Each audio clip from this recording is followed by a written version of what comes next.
Today we're talking about the 6 weeks to absolute mass program. This is for anyone and everyone that wants to pack on some serious size. Now, you look like you could use this program yourself at the moment, Scotty. You're going to be paying attention to what we say? I'll be listening to every word, Luke. So we're going to be covering your training, we're going to be covering your nutrition, supplementation, all for a 6-week period to pack on as much mass as possible. In this segment, we're going to cover an overview of your training. All right, mate, absolute mass. Where do you think our listeners should start? Well, first off, if you're going to have a 6-week period where you're going to try to put on as much lean muscle mass as you can, you're going to have a structured training plan. What's your thoughts about having a structured training plan and following it for a period of time, as opposed to, I guess, just coming into the gym and going by feel? I think for some of the really advanced athletes, they can maybe go by feel because they know their body so well, but for 95% of the training population, I think the structure is good because you need to keep things measurable, and as you know, progressive overload is the key. And unless you can measure and accurately assess your performance in the big lifts and things, then you don't really know if you're progressively overloading. I've always sort of gone by, I guess, the thought process that at the very least, if you're matching what you're doing set for set each week, at the very least, if not trying to improve on it. But I mean, improvements don't have to be another 10 or 20 kilo plate aside. We could be talking a couple of percentage points at best between week to week, and that would, be following in that progressive overload pattern and moving forward. Yeah, I always give my clients rep targets to hit. They might be hitting the lower rep target in the rep range for their first sets, and on their last set they're going all out to failure. And if they reach a certain rep range, then they can maybe increase the weight by a maximum of 10%. But as a general rule, I like to have them in the 2 to 5% range of the increments. I think it's a lot better to go up by little bits regularly than it is to have big jumps and stagnate. So I guess talking rep range, we're talking absolute mass. What rep range are we going to have here, Scotty? Look, you have to stick with the traditional hypertrophy stuff, that 8 to 10, 8 to 12. But look, I think for a lot of people, it's sometimes beneficial to go heavier. You'd be the same? Yeah, I think, it definitely has a place. It's, I guess, coming down to the safety of the lift, correct form, things like that. And probably when you're in a really fatigued state, probably staying away for those absolute maximal lifts. Yeah. And when we are talking lifts, you think the big compounds, the free weights, has to be, doesn't it? Has to be the big compounds. Look, I do like some of the equipment out there nowadays, especially the back machines and things like that, but your big compound movements, 8 to 10 reps.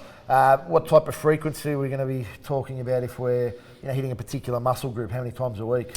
Well, the frequency is always dependent on the total volume and the intensity. So if you're going to absolutely obliterate a muscle group, if you're going to do heavy squats and then drop sets on the leg press and all sorts of crazy stuff, you're probably only going to be able to hit your legs once a week. But if you taper back off the volume or the intensity, I like to get in muscle groups twice a week as a general rule. Yeah, I've been trialling myself doing maybe just 2 exercises per muscle group, a couple of big heavy lifts like we say, and then backing it up later in the week. So the frequency's there, the big heavy compound lifts are there. It seems to be going well, but like you said, you couldn't be doing drop sets, giant sets and all that multiple times for a muscle group throughout the week. It'd be too taxing. Yeah, and when it comes to the big lifts there, I have one sort of exception to the rule, I guess. When it comes to weak body parts, I find that sometimes if they're doing a big compound movement but they don't particularly isolate that body part well, they can sometimes be using other muscle groups. So say someone who squats but all they get is a crazy back pump or a big glute soreness and they don't get their quads as sore.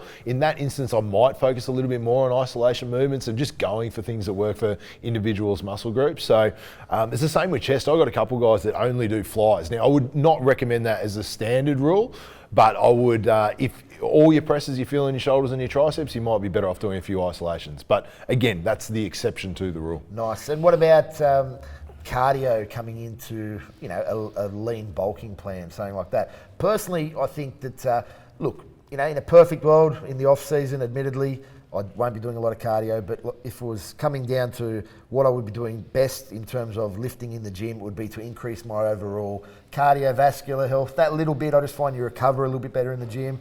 Not talking any crazy cardio sessions. For me, it might be 3 times a week, 30 minutes, 40 minutes, and that's about it.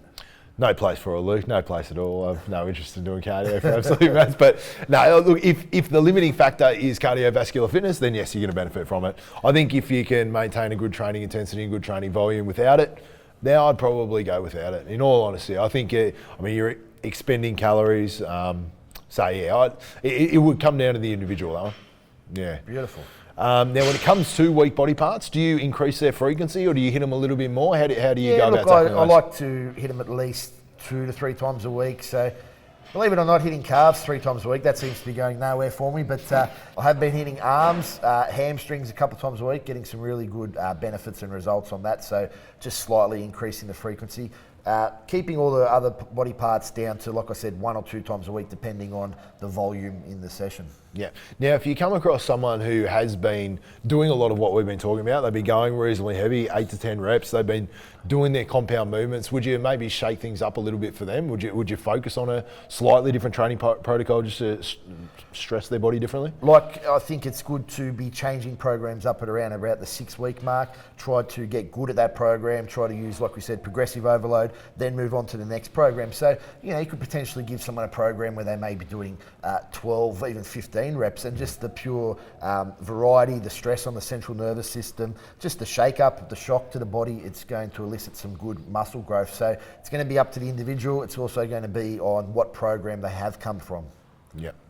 So when it comes to overall volume, Luke, I get asked a lot, what's the optimal amount to do for each body part? Do you have a theory on that? Maybe if we break it down over the course of the entire week? Look, it's going to really depend on the body part. I mean, back's a funny one. I split back up between shoulders, hamstrings, and a back day of rows and pulls. So I do traps and the rear headed are dealt with shoulders. I do all my pull downs and rows with a back day, and then do deadlifts on the hamstring day. So that gets spread across 3 different days. Something like shoulders, look, I will just do in the one day 4 to 5 sort of exercises per body part, just as a rough guide. Arms, maybe 4 maximum, but just it's up to the individual. What about yourself? Yeah, look, I'll be the same. There's some muscle groups which are a lot more complex than others. A chest is not an overly complex muscle group. You could probably get away with 3 movements. But if you want to prioritise it, you'd probably bump it up to 4. Like you said, shoulders are a little bit more complicated. You need to hit it from a number of different angles to get all the heads of the deltoid. So you're probably looking at a minimum of 4 if you include traps in that. Quads, 4, hamstrings, 3. So what are your theories on if a strong body part naturally? Do you sort of go a bit easier on it, or do you just smash it and make it even stronger? What do you think?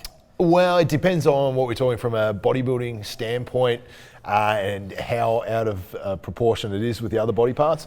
Look, as a general rule, a strong body part will respond no matter what you do. So I would reduce the volume. You've only got a limited ability to recover. So I would invest a little bit more time on the priority body parts and a little bit less time, but I would never rest it all together or totally neglect it. Beautiful. Yeah. And I guess one thing we haven't really touched on is recovery. There's a lot of different factors in recovery, and for some people, like we've got Big Josh here training at the moment. The guy's living the bodybuilding dream. He's training 3 or 4 times a day. Probably not a great idea for the average punter out there. No, look, I mean, in a perfect world, that'd be fantastic to be able to, just live and breathe bodybuilding, weight training. But, with other factors that come into play, work, family, the amount of sleep you're having, you've got to factor everything in and really pick an approach that's going to suit your lifestyle best.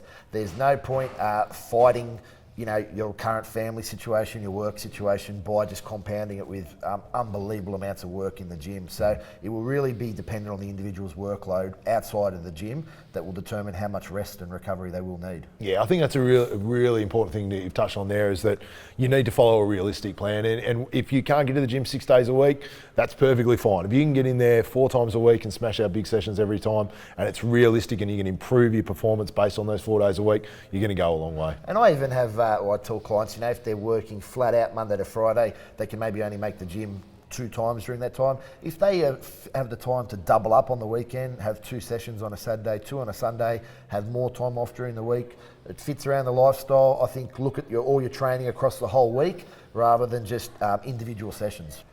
So there we have, Scotty, pretty much all things training for a 6 weeks absolute mass progressive overload style program. It looks like you've been doing a bit of a progressive underload program, or even a regressive underload program. What's going on with your mass program at the moment?